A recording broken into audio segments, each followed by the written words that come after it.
All right, my friends, so we have this thing in first grade where we try to make our vocabulary, the words that we say, the best and most interesting words that we can use. And some of them are really fun, and we try to use them every day to learn a new word. And we call them words of the day.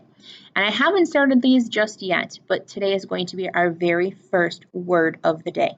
And it is a fun one today. And I challenge you to use it as much as you can tonight or later today with your parents and your families to see how you can use the word that we have in your everyday life, because they are fun words that make you just sound more fun. And it's instead of using the same words.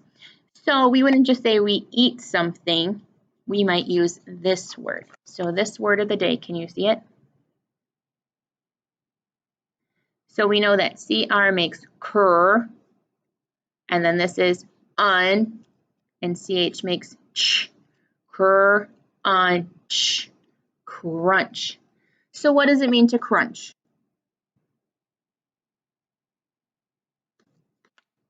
If you said to crunch is when you chew on something noisily, you are absolutely correct.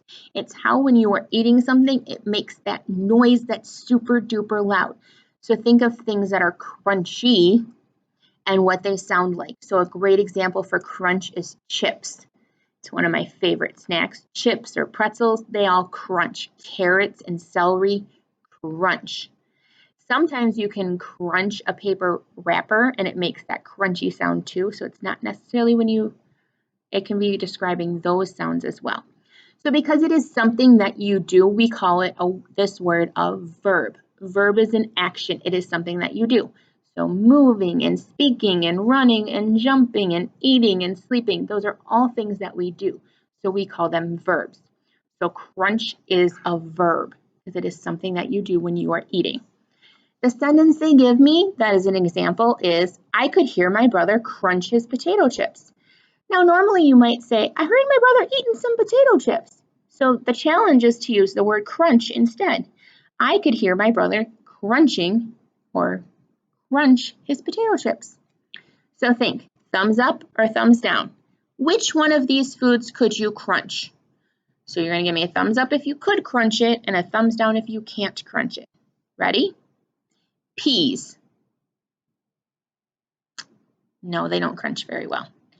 How about an apple? Yes, those are very crunchy. My favorite this time of year is a very nice crunchy caramel apple with peanuts on it. How about milk? Milk doesn't crunch because you can't chew it. You have to slurp it. How about a carrot? Absolutely, carrots are crunchy. How about popcorn?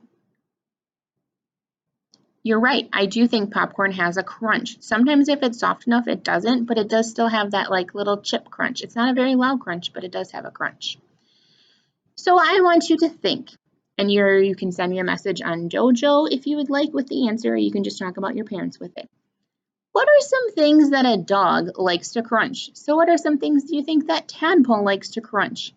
He crunches a lot of different things. And what do you think a rabbit might like to crunch? So there's a couple of ways to do this. You can send me just a message on, like a text on Dojo with your parents, help. You can just talk about it with your parents, or you could even write it down and snap me a picture if that's what works for you. Again, you don't have to do that, but I always like to hear what the answers to the questions are, and it's very hard when it is just a video. I hope you enjoyed learning about our word of the day of crunch. Tomorrow we have another fun word right underneath there. We will do one a day. See you then.